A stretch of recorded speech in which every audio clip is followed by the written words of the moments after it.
Hi there, welcome back to the Board Game Specialist. I'm Carla. And I'm Melanie. And today we are talking about our top 9 Stonemaier games. But before that, I just want to mention we have a sponsor. They are called Games and Couples by Oshrat Online Counseling. And it's quite neat because they use board games to counsel couples. Mm-hmm. And I find that just so interesting that you can use the art of cooperating in board games to counsel couples. I feel like you could use it to counsel, almost anyone in that respect, but it's such a neat idea. And we're so happy to have them as sponsors. Mm-hmm. But before we get into our top 9 Stonemaier games, what have you been playing lately, Mel? Yeah, so a couple of games I want to talk about. First one is I was contacted by Genius Games and on Instagram, and they're like, hey, we like your account. Can we send you a game? And I'm like, sure. And then I didn't clue in as to Genius Game was right away. And they said that they concentrate on games that have kind of a more science and or actual science accurate games. And then right away I was like, oh yeah, like Cytosis, and I want this game and I've been wanting it for a long time, but I just haven't come across it yet. And they said, okay, great, which game would you like? So I went and looked them up, and they're the one that makes Cytosis. So I was like, oh, I'd like this one. So then they sent it to me, and I finally got it played, me and Lee, and it is just so neat. Like I like the fantasy theme. I like the dungeon crawls, and I like the Vikings and all of those themes. But like I recently got Holotype, which is like about your paleontologist worker placement game, and everything is science accurate, right? I really like that as well. So when I come across a game that's accurate in that sense, I get giddy. Like it makes me excited, and I'm enjoying that as well. Plus, I was in the pharmacy industry for over 15 years. So the medical and biology theme already kind of is one that I tend to gear towards also. So Cytosis is a worker placement, and everybody is like a worker placement, and the game board is a cell. And you got to collect your lipids, and you got to collect your proteins, or you're creating proteins, and you're creating these I forget what all the term is, steroids and stuff, an enzyme, and it was just so cool. So you're going around collecting these as a resources, and you're placing your worker, which is little vials, lab vials that you put around on the different location to collect. And then once you've collected, you can go and you transform them into different things in the different areas of the cell. So the artwork, it looks great because it's really nice and bright. The gameplay was neat. It's fairly a simple, straightforward game. But it was really cool. And it's just like every time you kind of complete a certain action, you would get health points. And it's whoever's the healthiest at the end of the game is the winner. Now it's one of those games that it gets tight, right? Because they go, and I would go and do an action, and then Lee was like, darn it, I wanted it to do that. Now you've blocked me. And there is a way that you can go and do that action anyways by utilizing the gray vial, but then that cost 4 PTAs, I forget what the term is, but everything is on the board, so it shows, right? But you cost 4 of those, so which is kind of a little bit pricey, because that is a resource that you have to do for almost every resources you want to, or action you want to complete. So it was it got really tight, and it's kind of okay, oh no, I can't go there, I have to go and collect this, but then if I don't go there, he'll go there. So it had that really creating feel, which I really enjoy, because we're playing on the two-player board. Now, if that bugs you, just play 2-player on the 3 to 3 up, so there's a little bit more space, and it's not as tight. Right. So you could do that. We may do it and see with Lee, because he was like, oh, everything I want to do, you're my way. So and see just how we feel about it, or if we just one day want to play kind of more loosely, then that makes sense as well. I will do that as well with Catan sometimes, play with the 5-6 player expansion, even though we're just playing a few of us, so we're not getting in each other's way. When you want a more zen game. I was like, I don't want that angst. Like, just so there is that option as well. But otherwise, I thought it was a really neat game. I quite enjoy it. I'm curious to play it at a higher player count, just to see how that feels with the more space, and to see if it feels just as tight or not as tight. But yeah, that one was really cool. And then the second one I played, I bought this one a couple of months ago. I don't remember how long ago it was, but a few months ago. And when me and Travis did our top 100 on the YouTube channel, that was part of his list. And then I was like, oh, okay, so I'm curious then. So I ended up buying it, and that's Raising Robots. So what was interesting is because Raising Robots kind of combines Wingspan, like the mechanism, like the worker, the engine building portion plays just like Wingspan, like where you're creating this, and every time you activate that, you activate everything in its row. But it also kind of has a Roll for the Galaxy or Race for the Galaxy or San Juan or Puerto Rico action selection thing as well, where you will select 2 actions you want to do each round, and each round you kind of flip over the energy, and that's kind of like how much energy you're putting into the action, and then you'll allocate an action to it. Then everybody flips it at the same time, and if I'm activating something that has extra energy to it, well, then everybody gets to do that action. But if an action didn't get selected, or there's no extra energy getting added to it, then that action is not available to everybody. So sometimes you get to do tons of actions, sometimes you get to do quite a bit less. And it's just really interesting. First of all, the art's is really cutesy. Like, you're one of the big scientists and inventor from our history, but in school. And you're trying to do extra project in school by creating these inventions and these robots. And these robots will kind of do different things, but they require different things.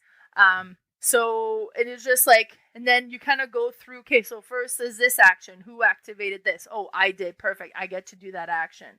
And you'll have an action that allow you to collect more cards. There'll be one that allow you to actually build a card. And then there'll be one that allow you to kind of collect resources. And then there's one that allows you to kind of collect or to activate the different rows and all the robots in each row. And then you kind of go again. And you play so many rounds. And then it's whoever collected the most points. So it was actually fairly straightforward to learn, I thought. And maybe because I have played the Puerto Rico and Roll for the Galaxy type games, that I was familiar with that mechanism. And I've played Wingspan and Wyrmspan, so I was familiar with that mechanism. But it was quite enjoyable. I'm really glad I got this game, and I quite enjoyed it. And that was Raising Robots. Awesome. How about you, Carla? What have you played lately? Well, I just got one that was on my wish list from last week. I saw that. I got Harmonies, and I played it today before we recorded 3 times. It's awesome. Very, very tricky, though. It's one of those games where like it's an abstract game, but it has like a little bit of theme to it, because you are placing a bunch of habitats on your little player board, which are these round wooden discs that you draft off a board, and kind of like Azul, where it has like the factories, and you'll just drop so many in each factory, and then you will draft all from one of the factories. Except in Azul, you only take one color, but this one you will take all 3 tiles, no matter how many they are, like how many colors of whatever. You'll take all 3 and you place them on your board. And how you place them on your board is you have all these slots on your board, and you can place any of them in empty spots anywhere. They don't have to connect or anything, but you have 5 or 6 different types. So you have like tree stumps, which are brown. Okay. And you can place those anywhere on a flat surface. You can even place one on top of another tree stump to make it a taller tree. You can place green shrubs on the ground, or you can place them on top of tree stumps to make a tree. You can place fields, which are just like a yellow tile, but you will place them, and then you can put nothing on top of them, but you want to have like groups of fields all over the place, at least 2. And then you can place mountains. And those can be placed anywhere again, and they can be placed on top of each other to make higher mountains, and you want mountains to connect. And then you can place buildings or clay. So they're the kind of pinkish red, and they will go on top of either wood, mountain, or another clay, and those will make buildings. And those want to be surrounded by different types of terrain. And then what's the other one? Water. So you want to make a river kind of going through your board, the longest river, but the shortest path from end to end. Now, so that's all like just the main rules. Then you have these animal cards, and they're just beautiful. The colors and the art is just gorgeous on them, but they all have different types of configurations of some of the tiles. So it might have like 2 mountain tiles next to a river. And so as soon as you can make that configuration, you'll take this little cube and you'll place it on whatever tile it's telling you to put it on. You'll take that card, and there'll be like 2 to 4 slots where you'll put a cube. And so you'll take the bottom one off and put it on your board. And then if you ever make that configuration again, you'll take more cubes off, and you'll just get more points at the end. But it's neat because that configuration might work with another one on a different card. And so you'll grab that card as well and try to work on both of those and making a whole bunch of that type of terrain with the animals. It's really thinky. I played it 3 times, and I did like 3 different strategies each time, and I got almost the same score each time. So I'm like, I don't know what if I'm just like balancing things too much and not focusing on like certain things like aggressively instead of, you know, a little this, a little that, a little this, which I tend to do the first time I play a game. But it's really thinky and cool. I haven't played it with multiple players yet. I just played it solo today, but it's just gorgeous. And I think it'll be another hook like Azul to me. With a different groups will like this as well, though, because it's not just, you know, like basic abstract strategy. It has a bit of theme, and then there's the animals and the beautiful colors, and the production is really nice as well. Like it's all recyclable, like wood, and the cards, you can tell there's no plastic. Oh no, the tiles did come in plastic, but everything else is recyclable in it. And it doesn't come in a huge box. It doesn't waste any space. It comes in this small square box, which I was shocked about. And so everything fits perfectly in there, but it doesn't waste any space, which I love too. So I'm happy with that.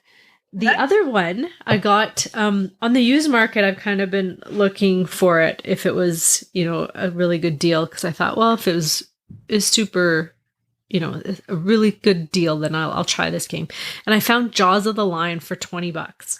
Nice. So I'm like, I'm just gonna grab it and try it out and see how it is, because I haven't played. I haven't played the big Gloomhaven or Frosthaven or anything. I played one scenario, Jaws of the Lion, like years ago, like at least 5 years ago, and I didn't like it. But I am loving those type of games now. So I'm like, I'm going to try this again. So I bought it, and I'm on scenario 6 now. And so I did the first 5 are basically the tutorials, and they'll teach you the game. Yes. And so I'm playing it solo right now. And so I'm 2-handed, like I have 2 characters, which is tricky because the card play is quite thinky sometimes, but I do like it. I like how instead of using dice, which I'm used mostly in Eggemonia, is a more of a dice-based game, whereas this one's a card-based game where you are using cards, and you'll choose 2 cards, and you'll use an action on each card, and there's a top and bottom action, which is neat. So you can choose either one on each card. And depending on your initiative, so your cards will have a number in the middle. So say I have a 16 and a 20, I put my 16 on top, and then my other character I choose, and it's like a 40 and a 50, and then I put the 40. So I would definitely go first, but whatever monster or like evil thing that we are encountering, they also have a card that you'll flip, and they have an initiative. So if they are earlier than us, like a smaller number, they will go first and they will attack first. So it's quite interesting because most times you can get in before the monster, but sometimes they have some cards that have some really early initiative, and then you have to like figure out, okay, am I going to be able to have enough health to deal with this damage or whatnot may happen? But it's really neat. And all of the little monsters are all different, and they all have different powers and things, and it's neat because every game you kind of set up different ones, and it's one of those book maps where all the maps are in one book, and you'll open it up, and then sometimes you have like an extra piece from another book that you'll attach to it. But it's really cool. I like the card play. I like the fact that you can what's the word? Line of sight in this is so easy because you can basically have line of sight anywhere other than walls, which in a lot of games, line of sight is trickier. Like I know in Hegemonia, it's trickier. You have to literally have like line of sight from the tile you're on to the tile they are on. So that adds a little more complication to it. But it's awesome and I love it. And I'm going to get a reset for the stickers, and that's all you really need to do to replay it. I mean, you really don't need to have the stickers. It's not a big deal. Even without the stickers, you could just go through again. Yeah, you can just go through it. Yeah. But then I'll try it with Cherry. I'm sure she'll do it. It's a quicker one. I think there's 17 scenarios. Oh, no, more than that. Because I think I'm on scenario 19. Oh, is there? Or maybe there's 30. Maybe I'm missing. Or 20? Maybe there's 20? No, I think there's am I at the end? I don't think so. I thought I was about halfway through or a little bit more than halfway. I just had the stickers in here. I don't think it's more than 25 for sure, but I think it's around 20. But I think most of the time you can do it, or no, maybe that's not what I've heard. I don't know why 17 was sticking in my head, but anyway, I'm on 6. You're already on 19, did you say? Yeah. Oh, you guys have done a lot. How many scenarios? Yeah. In Jaws of the Lion. In Jaws of the Lion. But it's nice because it's like, it's not the huge 25 Gloomhaven box. Okay, 25. I don't know if you do all of them though, because some of them might. Sometimes like there's 19A and 19B or something like that, right? Yeah. Yeah. So, but anyway, it's nice because it's a smaller box. It's not a small box, but a smaller box than the big Gloomhaven. Right. And it's a little lighter setup than, the big dungeon crawl, but it's really neat. And I'm really appreciating the card play. It's interesting. And just how you can help each other with it. And the fact that it's cooperative, I love too. But yeah. And Jaws of the Lion's a good way to get into this one with those 5 first scenarios, kind of like ease you into it. And I like how you said it's a quicker scenario. I'm 2 years into it. Yeah, but you don't. If That's you played me with it, scenario games. Like I have it set up. It's just going to stay set up till I'm done on my coffee table. I don't do that. I don't do that at all. And I'm mad at the rats from the last scenario, so now I'm kind of like, I'm still mad at it. So I'm waiting. I did do rats. I think, or maybe that's what I have set up right now. Times. Like I think I have them show up multiple times. So they don't have a lot of health, but they just keep multiplying or something, right? Well, yeah, the one we had, there's just so many absolutely everywhere. And then the thing is, it's one of those scenarios where like we tend to go into it's like, okay, let's destroy everything, and you can't. Like you almost have to just go for the objective and hope you can complete it before you survive. Die. Like it's one of those, and we just haven't been playing it that way the first time, so then it's like, have you had to redo any scenarios? Like a couple of times. This last one, yes. And then I think 1 or 2 more before. So not very often we've had to kind of redo the scenario, but it's happened a few times. Gotcha. Yeah. Awesome. Yeah, no, I'm enjoying it and I'm glad I got it. And for $20, I don't feel like even if I played 5, 10 scenarios, I would get my money's worth. But I feel I've got my money's worth quite a bit as well. Yeah. No, it's good. And the thing is, I was looking at the bugs and buttons, the little tiny solo. Tiny little one. And so I watched a little review on that, which I will get. But someone had said, we almost start with Jaws of the Lion and then go to that. Yeah. Oh, I don't know why. I'm not sure. It doesn't look that complicated, but they said this one will teach you. I don't know. It's a bit easier way to get into it. But cool. Yeah. Anyway, let's get into our top 9. This was a fun list to do because I love a lot of his games that he's published. What about you? Was it a tough one for you? Well, again, and the thing with my list is there's a few that I know are out there, and they're like, of course, everybody's played them except for me. And then I was like, okay, maybe I can get it to the table because my friend owns it, and then it just didn't happen. So now I was like, oh my god. So I anticipate with this one we'll have quite a bit of crossover, but I suspect as well that our games will end up in different position from each other. Yeah, I'm curious what your number 1 is, but we shall see. What's your number 9? So my number 9 is a game that we played at Gobfest. Me, you, Cherry, and Ashley, I believe. And I think it was Ashley's copy. And this is Libertalia, Winds of Galecrest. This one was published in 2022 by Paolo Mori. And it's like a remake of the original Libertalia. Now, what I want to say about this game is it is beautiful.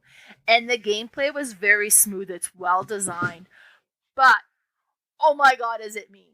And the whole time I'm playing it, I can just imagine, like, if I try to play this with my family, nobody's talking to each other anymore.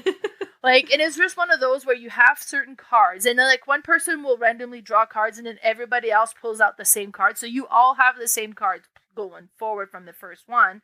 And then you play different things, but each card will affect things differently. And there's like a day action and a night action. So it'll affect on the way through or on the way back. But some of the cards could be like, oh, remove the cards that's at the end of the line. And they get activated depending on the play order. And then it's like, so I get to do nothing. Like, it is like, it was, so like the whole thing could get so frustrating. That I don't think I ever want to play this one again. And it's not in my collection, and I don't intend to buy it. But I mean, like, I could, and it's a pirate-themed game, so I get it. Pirates don't play nice. Like, you know, like, it fits the theme well.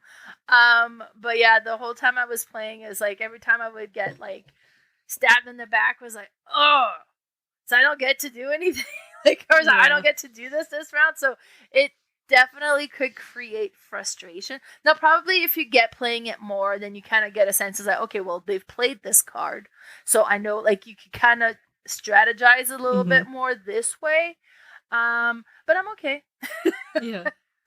I'm okay not doing that again. So that's my number 9, Libertalia, Winds of Galecrest. So saying that you don't want to play this again, have you only played 9 of the games? Is that why? This is number 9? No. So I think I had 10 on my list, and 2 of them I'm bumping together. So that was my issue. There's a few of his games that I just didn't get, which I'll mention them at the end. A few of the games that I want to play, I haven't got to play. So, and that's one thing when you kind of hit just one publisher like this, like it's not, and then how many games I've been exposed to it. So no, I think I had about 14 that I have played, but this one I've played, Libertalia, but it didn't make my list. It's too mean. It is a mean game, yeah. All right, well, my number 9 is Scythe, made in 2016 by Jamie Stegmaier. Now, this one I had played originally the first time at our old cafe where we would only go play Saturday, where it would only be open Saturday nights, and we'd play, and we did a marathon, and so it was through the night this one time, and we played this at like 3-4 in the morning. Pulled it out, set it up. I think somebody might have even learned it then. I don't know. I can't remember, but it was like, whoa, this is a lot to do for 3 in the morning. Yeah.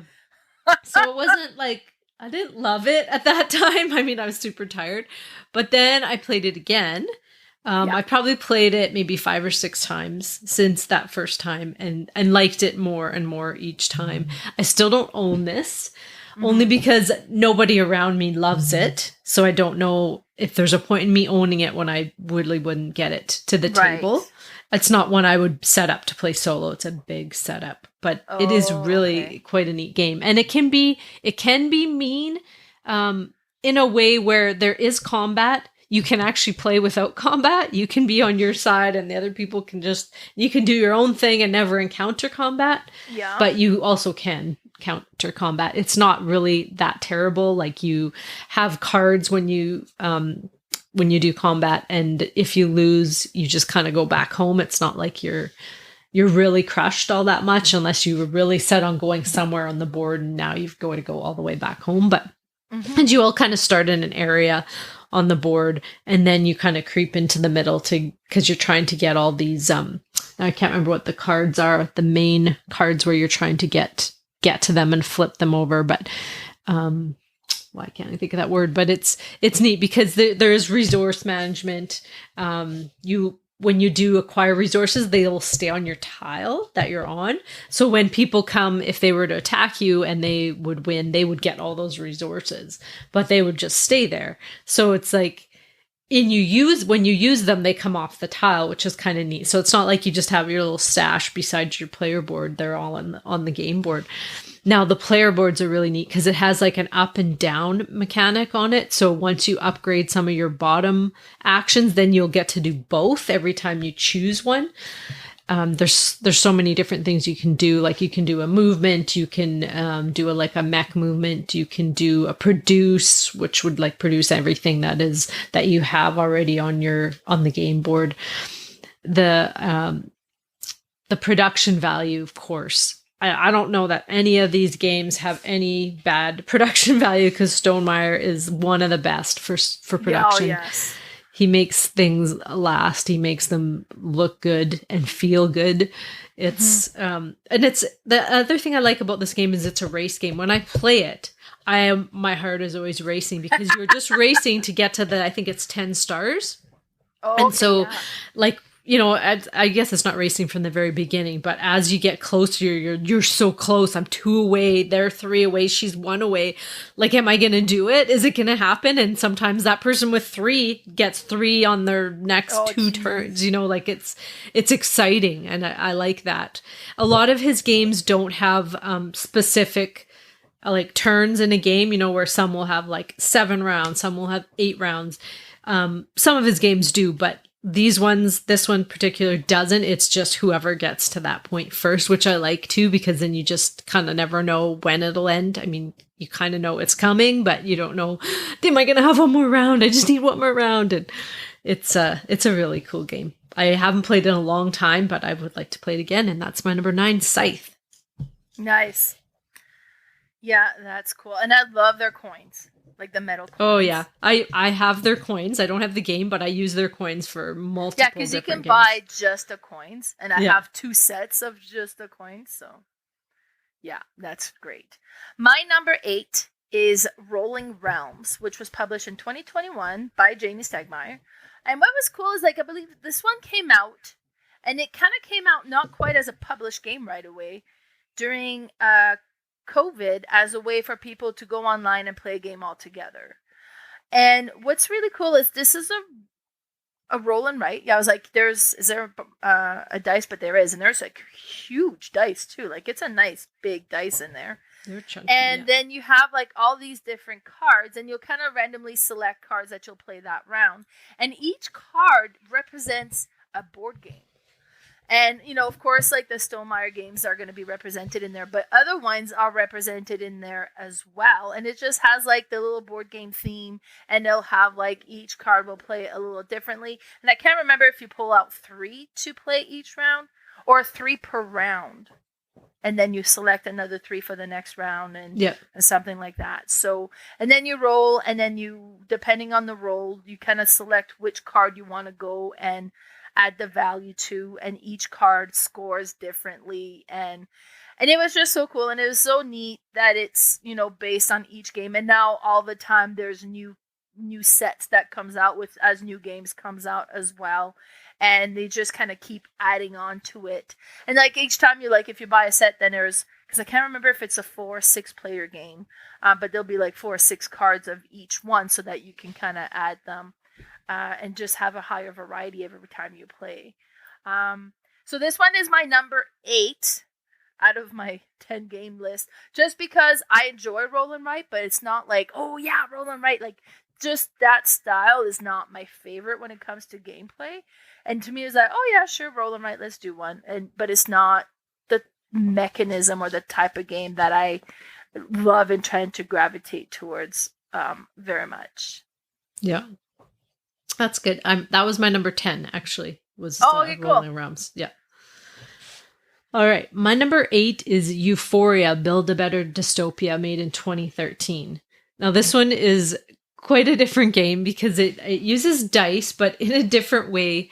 You use your dice as workers, but instead of always wanting the high numbers, you don't always want them, because if you have high numbers, that means your workers are smart or getting smarter, and you don't want them to get smarter in this game, because then there'll be negative aspects that'll happen. You want to kind of keep them a little dumb. Which sounds funny, but you'll use these dice to place on different worker placement actions, and some will be getting resources, some will be digging into these tunnels to get down into them to get to the bottom to get a stronger action. You have these recruits at the beginning of the game, which is 2, and 1 I think you have, and 1 you have to meet the requirements later on in the game. And then they have these little tracks for how you I think gain reputation with these factions, and as you go up these, you'll get better abilities as well. There's different cards that you're going to go on and you're going to try to fulfill, and you can fulfill them with other people, but if somebody isn't on that card and it gets fulfilled, they're going to have something bad happen to them I think it's the end of the round. They'll have to maybe give up a dice. I haven't played this in a long time, but it is a really neat game. It's not talked about a lot. It's funny because it's on my top 9. I've played a lot of his games, but it's such a neat and different game that I feel like if it got out there again, it could have like a resurge, because it's so different than a lot of his other games. But the nice thing is it's the bump faction too. So if I have a dice here and somebody else comes here, they will bump mine back. I'll re-roll it and then I get it, instead of having to use a whole turn to draw my dice back. Yeah. There's so many neat things in this game, but it's one that you should give a try if you ever get a chance. And that's my number 8, Euphoria. And this is one that is on my wish list. Yeah, this is one that I've been wanting to get and I've been wanting to play. And every time I hear about it, it's like, I kind of want to try that. I think I would like that. And then just last week, somebody posted it secondhand. I was like, oh my God, okay, great. And I said to say, okay, I'd love that one. And Darren beat me to it. How dare he? Maybe I'll bring it to Melcon. Please do. Yeah. That would be great. Yeah, me and Travis have a list of like 100 games to play at Melcon. So we decided we'll need to play multiple games at the same time. Yeah. To make it happen. But yeah, I would love to try that one. That's one that's I'm intrigued. Yeah. I like the whole idea and concept of it. I just haven't had the chance to play it. Yeah. But I am a Stonemaier member or champion or whatever it's called. Is that one still in print? I hope so. Yeah. I don't know. It should be. Yeah, so I don't know. I'll go see, because I'm hoping like maybe, June is our birthday month, so I'll probably put in a Stonemaier order for me. So hopefully it's on there. If not, I'm sure the Rolling Realms version is. All right. So that was your number 8. My number 7 is a game that I played. The first time I played, I was like, okay, that was just, it was different. It was interesting and it was different.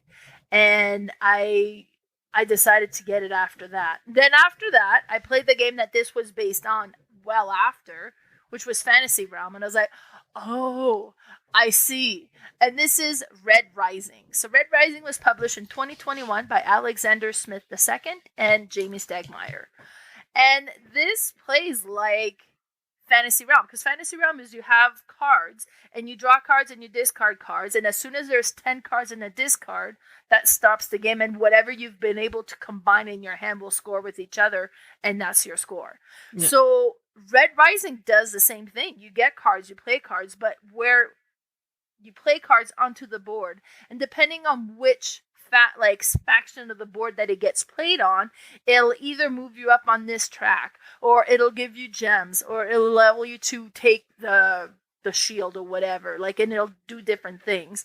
And then depending on what's happening with that, the cards also be like, okay, now you will score this much, but if you also have this card, it scores this much more. Or this one scored this much, but if you're above such and such a thing on this, I just said it, what is it? Where you go up on the track. Oh, on the track, then you would score this much more, or different things. And you're just trying to get the combination of card that will give you the most points. And you're playing, but you're not guaranteed you're not going to see all the cards in play. Because sometimes you'll be able to draw more cards, but sometimes you're just picking up and dropping off the same cards that's been in play all this time. It's just a very interesting strategy to it. Now, I've got like the metal cube version, so gold and yellow look almost the same. So keep that in mind. But the whole thing, and then depending on the character that you play, you get a special ability that's all different from each other as well. It's really cool. The artwork is neat. I guess it's based on a novel that I have never read. The components are super cool, and you have like all this gems in this tray that's in the shape of a fox with a lid. Like, everything is just so neat about it, and that's Red Rising. Awesome. Yeah, I had this one, in the mix. It didn't make my top 10, but only probably for the fact, because I do think it's a really cool game, is that I prefer Fantasy Realms. And that's probably the only reason, but I do really like this game as well. I don't own it, but I do enjoy it. All right, my number 7 is Between Two Castles of Mad King Ludwig. And this was made in 2018 by Matthew O'Malley and Ben Rossett. Now, I had never played Between Two Cities, but I'm sure I would like that one as well. I love Castles of Mad King Ludwig, and so I thought, well, I'm going to give this one a try. And it's really cool because it plays at such a high player count. I think it's 8. It plays, you can play 7 or 8, yeah. 7 or 8. Actually, I have it right here. I can look it up here. It's not facing me what the player count. But anyway, so what you're doing is you have to play with a minimum of 3. I think there's like a solo variant, but I can't remember how it works. But because you are building a castle with the person beside you always. So with 2 people, that wouldn't work because you'd be building the same castles, and how it works 2 to is 7 players. 2 to 7. Okay. So the castle that I'm building with my player on the left, and then I'm building a castle with the player on my right. And the highest score. No, how does it work? The lowest, because you'll have 2 scores. Yeah, and you got the lowest of those 2 is my best score. Yeah, and whoever has the highest lowest score. Yeah, that's exactly it. Which is really cool because that means like you can't just be like, oh, I'm just gonna pump this one up, because if you do, you're gonna really lose out on that other one, and that's gonna be your score. So you have to. Which is so neat, because then you can't king make, and you can't be like, oh, me and him are going to really focus on this. No, you got to balance them out and make them both great. And it's so neat how you're building up these castles, because it's just a tile draft. And so everybody has, I don't remember how many, I think it would be depend on player count maybe, but you have a bunch of tiles and you're going to draft one, and then you're going to pass them one way. I think it changes each round, but say I pass to the left. And then before we look at those, we will place that tile into our castle. You talk with the person whose castle you're building with. Okay, should I put this here? And then you'll talk with the person on your right. Should I put this one there? And then you'll draft again and carry on. So it's quite neat. I love the drafting mechanic. That's always exciting to me, because it's, you have this whole hand and you're like, I want to keep 4 of these tiles, but I can only keep 1, and maybe one of them will be or come around when it comes back to me, kind of thing. And I just love that mechanic, and I love building. I love tile placing, and this is exactly what it is, and they all have different unique scoring on them, and but it still keeps within the theme of Mad King Ludwig, where you're building this crazy castle with like dungeons and rooms and like silly things in there, and it's such a neat game. I know a lot of our kind of game group, they don't love this game, but we have made them play it a few times. And what's not to love? I don't understand. I know. Yeah, I know. I think they like it more now, though, because we played it. When did we play it? At Gobfest again? And I think they didn't hate it. Oh, so, we're moving up. Yeah. So, yeah, that's my number 7. Between Two Castles of Mad King Ludwig.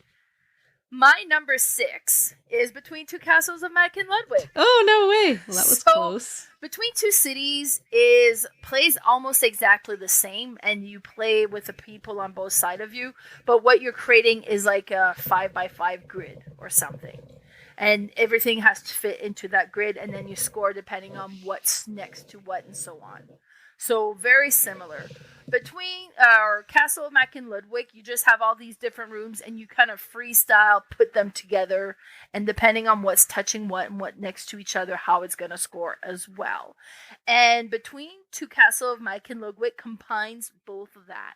So it's freestyle. You can kind of build this room whichever way you want, but it has to be grid-like because you got to start from the main floor, and if you have your first floor, then you can add on the second floor. So you can't add a third floor if you don't have the second floor in place, and you can't build in the basement if you haven't got the main floor in place as well. So it kind of is more structured than Madkin Ludwig, but so similar to Between Two Cities, but then you'll have special abilities that you can unlock, which is kind of a step up from the Two Cities that kind of adds an interesting element.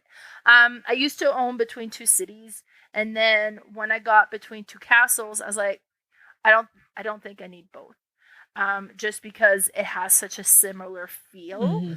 But it's so cool that has a cooperative feel, but it is competitive. Yeah. So if you're one that don't like enjoy the the cooperative, this will have a cooperative feel, right? Like it's gonna feel that way. If you're one that don't like to share your victory, you still have one winner. So it's kind of the best of both worlds. Yeah. But yeah, great pick. Great pick, us. And it's a good like beginner game too, because especially if someone, is like nervous about playing a Euro type game, this is perfect because you can basically help them the whole first game and be like, okay, I'm going to help you and that person over there will help. And then you can learn it that way without having to feel stupid, which is, I know some people are scared of games because of that reason. They don't want to feel stupid. Yeah. And one thing I want to point out with this one too is the tray comes like with the tiles all grouped together, ready all to set go. up. So set up, you just put the trays down, you take the lids off, and you're set up. Yeah. So that's well designed as well, for sure. Yes, it's awesome. All right. Well, my number 6 is My Little Scythe, made in 2017 by Hobby Cho and Vienna Cho. Now, I believe this is a father-daughter that brought this idea to Jamie and was like, I think we can make a kid's version, or family version of Scythe. And they totally pulled it off and did it. And he agreed and produced it. Now, this is just an adorable production. And I feel like it can still be played with like game groups. It's not, I wouldn't say a children's game. It's definitely a family game, but takes the whole idea of Scythe and like brings it down to like a streamlined family version with, instead of like battle kind of thing, you're doing, I think it's apple pie fights or something. Okay. And you have to move up on the friendship track. So if you do something good, like to somebody where you're like moving onto their tile, I think, and giving them a resource, then you move up on this friendship track. So it teaches you lots of, cool morals while you're playing it too, but it's really cute. And it's basically a really quick, well, I won't say quick, but a quicker version of Scythe. But you get the feel of, it's still a race. You have to get to 4 trophies, I believe. And you're still doing like very similar things, but only in like a very simpler way. Mm-hmm. And it's just beautiful. It has actually like minis that I would love to get painted someday for my grandchildren. Nice. And they're just cute. Like they're these little tiny animals that have, the art on the box cover shows the color that they would mean to be, and they're just gorgeous. But it's such a cute little game, and that's my number 6, My Little Scythe. Nice. So I've never played Scythe, and I've never played My Little Scythe. It's one that I was hoping to play, but I'm surprised that My Little Scythe is like higher by quite a bit on your list. Well, only because this one I can definitely get to the table more. I think that's why. And I have it, and I know. That appeals, right? Yeah. That makes a difference, for sure. Huh. Exactly. Huh. Yeah. That might be another one. I should go get Scythe. And I was like, maybe I should go get my Little Scythe. Well, maybe I'll bring it, because that's a quick one. Like, we could play it kind of at the end of the night where you don't need a lot of brain power for it, but it's still fun and we could have a lot of laughs with it. Cool. So, yeah. Because I'm thinking with my family, that might start be making a a list to get played. Yeah. Perfect. Okay, my number 5 is a game that actually got a lot of flack a little bit because it was a Civilization game, and then Civilization game players was like, no, it's not. So it's a Civilization themed game, definitely, and that's Tapestry. Tapestry was published in 2019, created by Jamie Stegmaier, and it's one of those games that is all about moving up in the different tracks. So the whole game board is you have like this middle section, and then you have all the sides, and each side is a different aspect that you want to move up. And as you move up into it, like you unlock different things, and you become more, like, your actions are more powerful, and you get the cards that you'll be kind of collecting, and you can try to build the cards and then move up on the different tracks as well. And you have like your own player board, and you have the map that you'll be building from the map. And I think one of the complaints was that everything that you're building is luck of the draw from the card, and it's not actually in exact chronological. Oh my god, why can I not say this? Chronological. Oh my god. Wow. I'm rubbing off on you. That's and that's bad. Like, some podcasters would be like, it's okay, I'll edit that out. But I'm one who's like, when me and Carla got started, it's like, we don't edit, it's in. So that's in. But yeah, and it's just like, it wasn't in the proper order of how inventions came to be and different things. And honestly, that didn't bother me. But like, the components in it, like, they had these nice big buildings with like all the colors and the trays and everything, like, and the gameplay is very interesting, and you're trying to move up, but like, you know, like, you want to kind of move up on all of them and not just on the one, and because they'll all score. And I enjoyed this one, and I thought it was cool, and I liked the theme, and I love Civilization games, so I like that this was a Civ themed game. And it's my number 5, Tapestry. Awesome. Now, that was your number 5. My number 5 is Apiary, made in 2023 by Connie Vogelman. Now, this one, I know you have, because I had borrowed it at Gobfest. I had played it once before at my house. A friend of ours brought it, and he taught us the game, and we loved it. And so I wanted to play it at Gobfest, but I couldn't get into the taught game group. It was already full. Right. So I asked you to bring it, and then I'm like, I can teach other people this while that game is going on. You know, we can they can learn it from the teacher, and then we can just come and play it.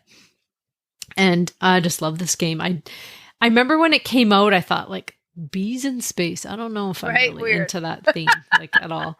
Like, I like the production of it. It's nice, but again, space themes never just appeal to me, and they don't draw me in. But we played this, and it is so cool. I love this game. It's how would you describe mechanics? Worker placement, but in a different way, because because the last worker still assists on the new worker. Yeah, like, and it has like and a you can bump with again. A bumping. Yeah, bumping mechanic, which is cool because these bees have 4 sides to them.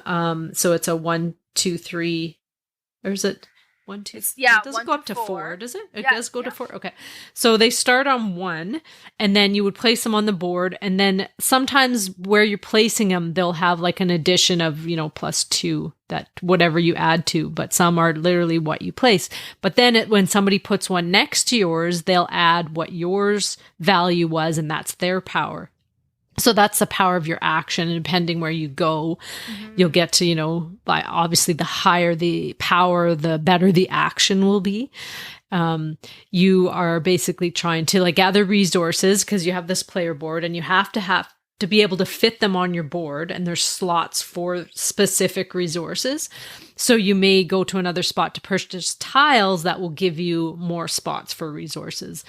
there's tiles that will give you kind of player abilities. There's tiles that will give you end game scoring.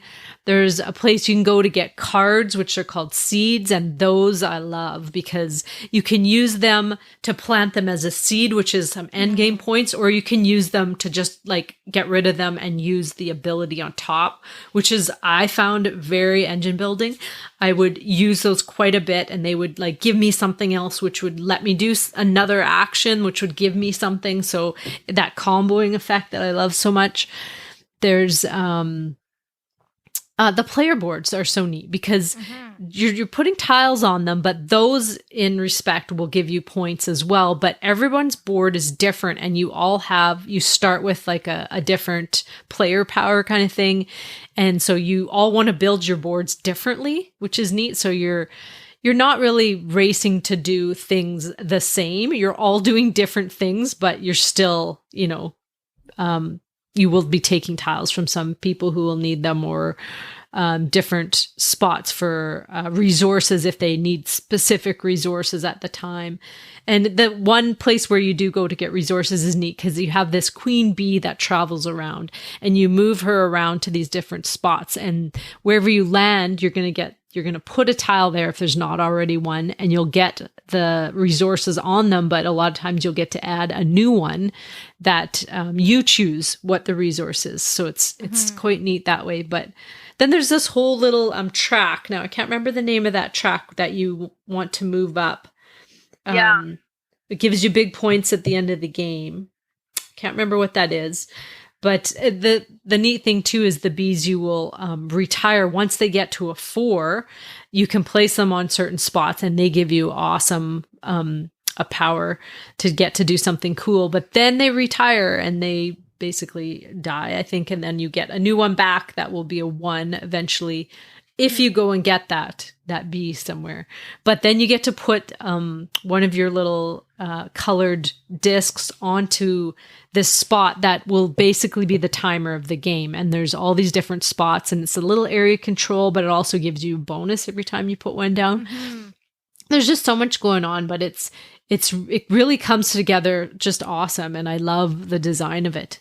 And I feel like this will be on your list. It must be further down, but that's my number 5, Apiary. Well, number 4 is Apiary. Yeah. So yes, it is on my list.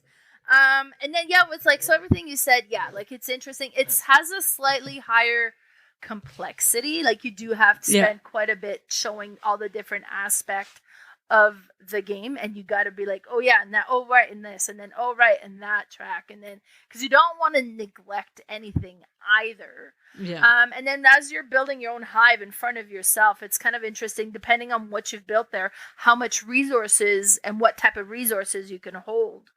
Because it's like, okay, I'm gonna take a flower. Oh no, I'm not gonna take a flower. I'm out of room for that, so I guess I have to take this, and so there's that kind of that you need to consider, which kind of keeps the whole thing kind of a bit more puzzly, I guess. But yeah, components are really great. The whole storage, everything is great, and the gameplay was quite interesting. And I played it for the first time at Car Treat by accident, because we were all signed up waiting to play Heat that I was supposed to bring, and I forgot all about it. And then we all did, because I was like, okay, so what was I supposed to bring? I got this and this. Was there anything else? No, it's all good. See you tomorrow. Okay, perfect. Bye. And I was like, oh, oops. Right. So we're sitting there, and then we're like, okay, so Melanie, we're playing your copy, right? I'm like, oh no. And then this one person that was sitting with us is like, well, I brought Apiary if you guys want to try that one. They're like, yeah, sure. Because I was the same way. Space bees, I think I'm okay.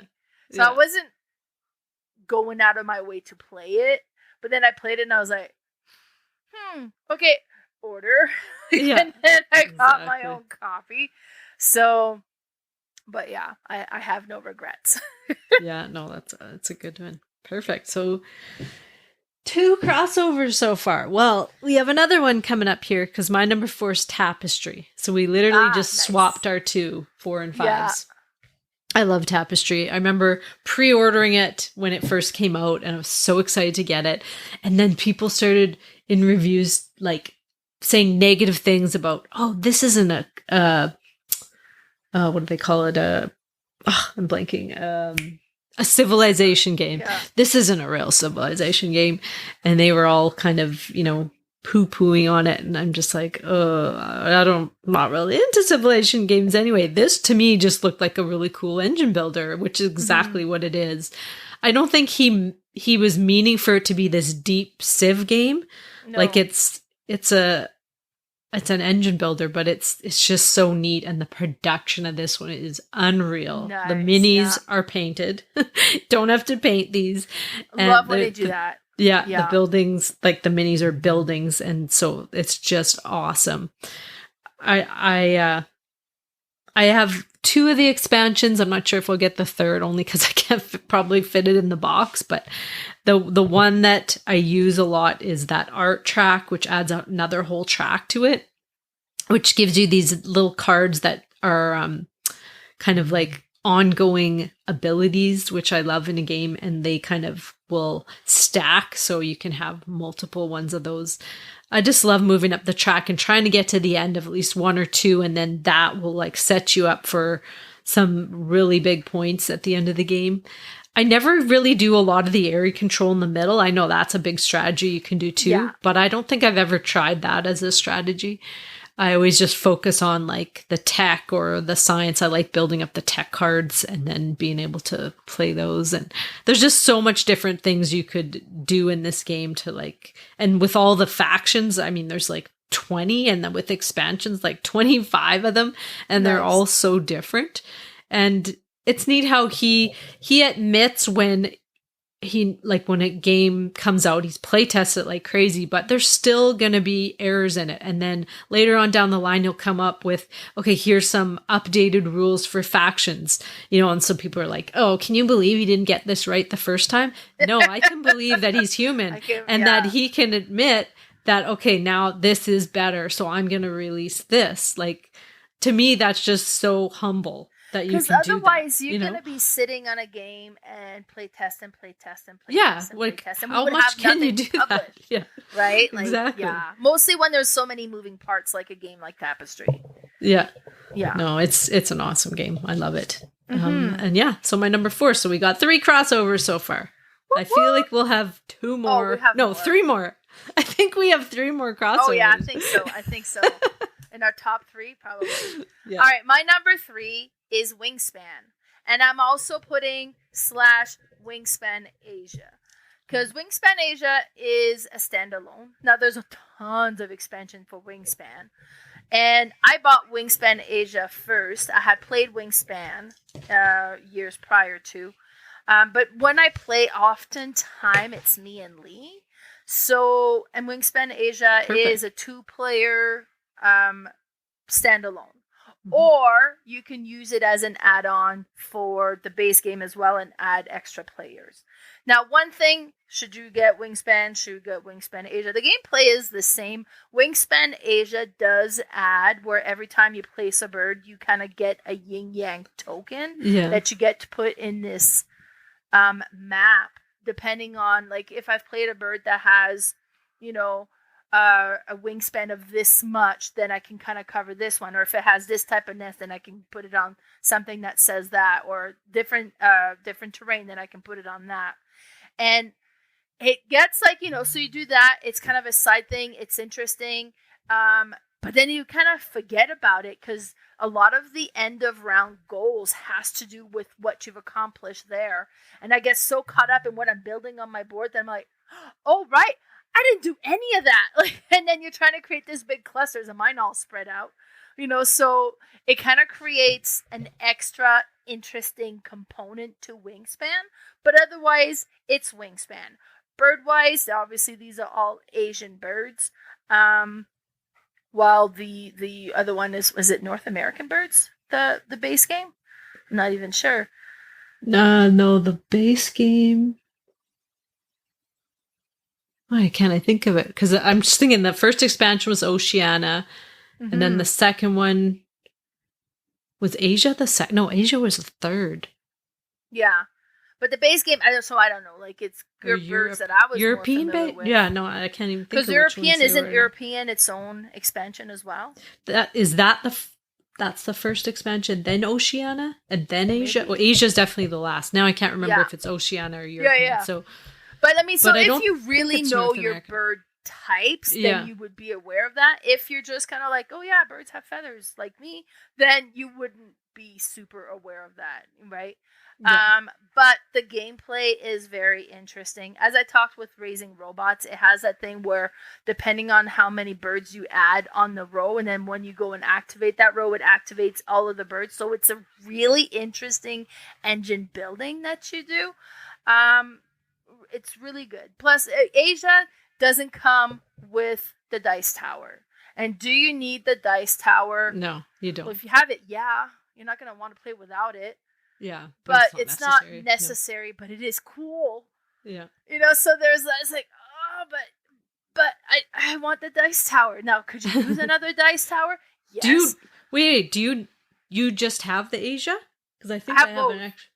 Oh, you do? Okay, I was going to say, because I think I have an extra dice tower, but okay. No, I have my dice tower now. I didn't at very first, but right. I mean, like, if that's something that's going to sway you, do you want Asia? Do you want the original? Okay, well, you should have both. But if you're going to pick on one, keep in mind, Asia has that middle thing for a 2-player that's cool. The original has a dice tower that's cool, so there's that to consider. Well, and Asia's only for 2 players. So if you are only going to play with 2 players, I would definitely start there. And you can play Wingspan 2 players. It's not an issue. Yeah. But so I quite enjoy that one. I like the mechanism of it. I like the engine building of it. I like the components. And it's cool. So that's my number 3. Awesome. All right. Well, my number 3 is Wyrmspan. So this is made in 2024 by Connie Vogelman. Now, this one when it first was announced, I'm like, oh, why are they doing this? Why are they making games just like it? Like, why don't they make a new game? And so I was like, I don't think I'm going to do it. And then I watched more reviews and it's the mechanics just look so cool because they have the basic of Wingspan, but then they add more with the caves and the adventure. Is that what he's called now? I can't remember. The adventure as he's moving along and collecting things. So it's quite different. It starts out the same kind of thing, but only basically. No, it's so cool. I love it. And I love the little dragons and the art. She just did a beautiful job with the art. And the mechanic of it is so neat because you do have your 3 habitats kind of, but you have to place a cave in them before you can place a dragon. And so the caves are what are going to give you the resources or cards or whatnot. But in order to get them, you have to send your adventurer out on, you'll choose one of those 3 terrains to go on and collect things. And the neat thing is you're using coins as your actions. So instead of the cubes that you would use in Wingspan, which you'll have a set amount, there is ways to get more coins. So you might have more actions than everybody else. I did play one game where I just kept getting coins. I just kept getting more actions. And I thought, geez, I am this is going to be my all-time best score. But then Cherry still ended up winning. She's like, I don't know how I won when you had all those actions. And she just beat me, barely beat me. But it felt so good to just keep playing and keep getting more coins, because a coin is basically for every action you have to pay at least 1. And it's neat how the resources are gold. It's a gem, milk, and meat. Yeah. It's neat. And the coins are just gorgeous. Even the coins that come in the base game in cardboard, they're they have this shimmer on them. Yeah. They're really nice. So, I mean, if you're not all into metal coins, the base game is just great because it just, they look really good. But then you have this whole other little action board that you move around when you... Now I'm just blanking. How do you get on there? Oh, there's an actual action that will let you move. And that each place that you move to, you get a bonus. But when you cross the halfway point, you get to put a cube onto one of the actions on that board. And a goal. Or sometimes it'll give you a resource or more coins or something. But then it blocks that spot. Nobody can take that. And then you keep moving along again. And then once you get back to where you started, you get to put another one on. And it's just a really neat mechanic. And there's different boards of those that you can use. There's tons and tons of caves and dragons. And it's just right for expansion too, I'm sure. Yeah. But it's just a neat game. And I mean, if you like Wingspan and you're thinking, I don't need both of these, you should really try this one and if you're at all into dragons, you got to get this game because it's just so cool. I love it. That's my number 3, Wyrmspan. Nice. So Wyrmspan is my number 2. Yeah. And had I have more games on my list, I might have combined it with Wingspan. Yeah, I was thinking just because possibly. If you know how to play Wingspan, honestly, you pretty much know how to play Wyrmspan. The gameplay, the mechanism is the same. The artwork, personally, I love Wyrmspan better. The food is a little bit different. Like with Wingspan, you got to roll the dice and that's what's available. With Wyrmspan, you go and activate the food action. You pick however many foods you get to collect of whatever type of food you want. So, or the resources that you want. So that's slightly different, but I enjoyed it. With the coins kind of selecting, because with Wyrmspan, as you activate and do the score each round, you get less cubes. So you have less things you can accomplish, but then your actions are technically probably longer because you got more cards that you'll activate. So with Wyrmspan, you don't decrease the number of coins that you get, and in fact you can increase it. So that's slightly different. So there's slight nuances that makes this, of course, a different game. Do you need both? If you're like getting your first game, no, you probably could just pick one and you'd be fine with it. Now I own both and I intend to keep both. And so I can't say, of course you don't need both. I have both. Obviously I believe in owning both. But you could get away with just the one that, physically you prefer, right? Because they have a similar feel. But yeah, it's so cool. It's so beautiful. And then the cardboard coin. And I was like, okay, the metal coin, super cool. But the cardboard coin, also super cool. Yeah. Now, like if I play with the metal coin all the time, you don't get that cool, because it is a good looking cardboard coin. I was impressed. I did an unboxing video of it, kind of a comparison side by side with Wyrmspan and Wingspan as well, and kind of the gameplay, how it compared. It's very neat. I quite enjoy this one, and to me, it's similar enough that I put them side by side just because they are very similar games, but I like Wyrmspan a little bit better, so that's why it's number 2. And my number 2 is Wingspan, so I like Wingspan a little bit better. And I'm not sure why, maybe because it was the first, and like I played it way back. It was one of my first favorite games kind of thing. And I've got all the birds, all the expansions, and the big nesting box. So I think this one is easier to teach to my family. They've all played it and they all like it. I would like teach them Wyrmspan too, but I feel like this one is a bit easier to bring to new players. And it's just, to me, it's one of those soothing games that I can play. It's still thinky, but I can sit back and relax and just kind of, focus on my little objective cards and my engine to get food and things. And I just love it. And I think I always will. And that's my number 2, Wingspan. Nice. So my number 1, I have a strong suspicion I know what your number 1 is as well. And that's Viticulture.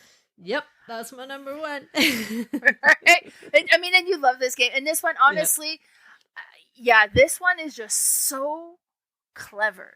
Yeah. Like, it is so interesting. It's a worker placement that's divided between 2 seasons.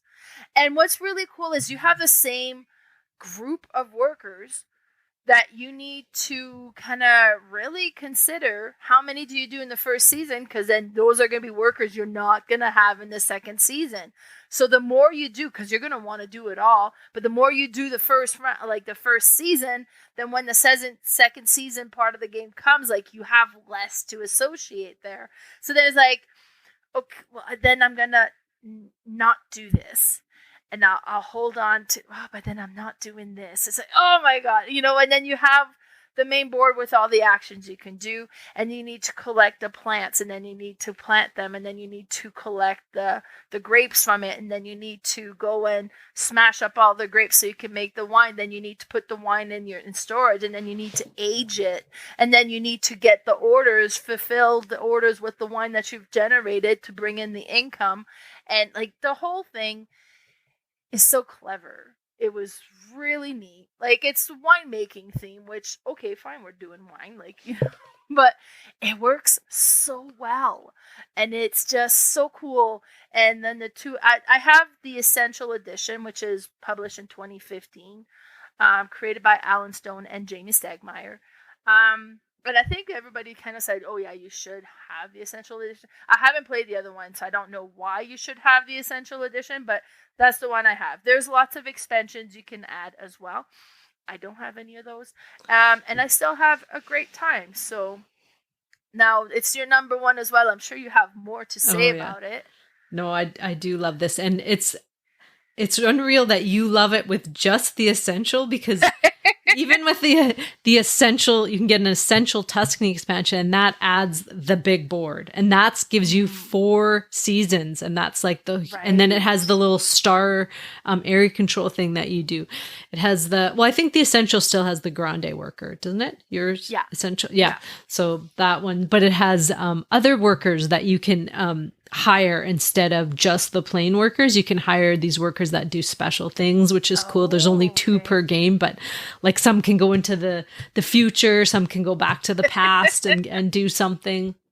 They're very neat, and it is such a clever game. And like most of the expansions I play with all the time because they just add so much to it. But then I also have the cooperative Viticulture world that I've added because I bought the big wine crate to fit everything in, and it all fits in so perfect. But the cooperative game is very tricky, but it's still so good, and it just adds a bunch to it as well. But even the base game alone, I still play it on BGA, just the base, and it's just awesome. It's definitely in my top 10 still, and I probably always will be.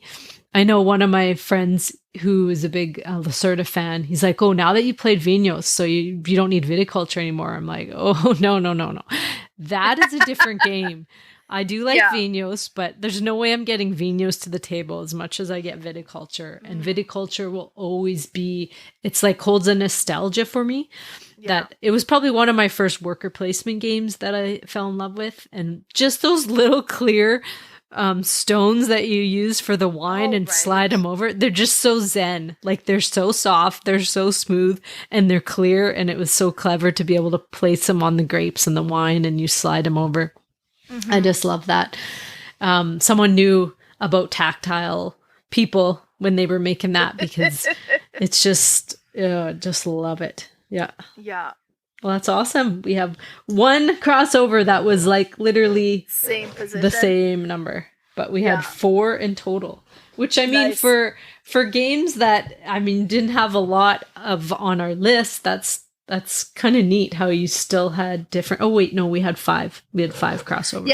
Because in our top 9, we still had quite a 6 crossovers. 6 crossovers. Yeah. But are you counting Rolling Realms that technically wasn't on your list? Or? No, I didn't count that one. Oh, okay. Yeah. Perfect. Yeah. Because it's all the same publisher. We're looking at the same grouping of games here. So there's gonna have to be crossovers. Exactly. Yeah. But no, this was awesome. But you know what we're looking forward to in our next list? I kind of mentioned it last time that we were going to be doing it soon, and that is going to be Viking games. I'm so into Vikings right now. I'm watching Vikings again for the second time on Netflix, and it's so awesome. They are so badass.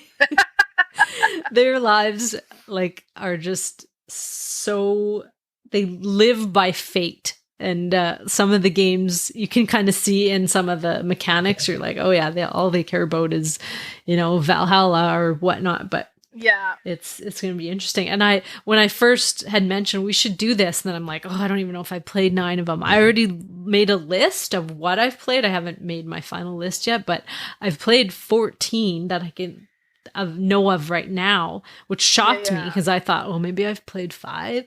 No, I've played 14 and I love all of them. So it's going to be really hard to choose. Yeah. And it's like one of those, because to me, like you think, oh yeah, Viking games. And I was like, oh, I played that. I was like, oh wait, no, that's pirates. Because sometimes that crosses over in my mind, right? It's like, oh wait, no, that was pirates. This is Vikings. So I haven't done my list yet. Yeah. I'm pretty sure I've played at least 9. I know one that's on my unplayed shelf that I need to play, so see if it fits in there. But I'm excited for this list. Yeah. Have we done pirates? Yes, that was I think our first top 9 list, my suggestion. And then when I went to do my list together, I hadn't played 9 pirates games. So I had to go buy some to be able to add them to my list. Really? Yes. Oh, yeah, we did. It was episode number 7. Yeah, it was like early on. Eventually, we should do like a revisiting our top 9 pirates game and then compare it to our first list because that one was so long ago. But, wait, is there a pirate in Ashes of the Rise of the Phoenix? Yeah. Okay, because that was your number 1. I'm like, what? There's a pirate in there? Sure. Cool. Yeah, there must have been. My list was so slim, I had to.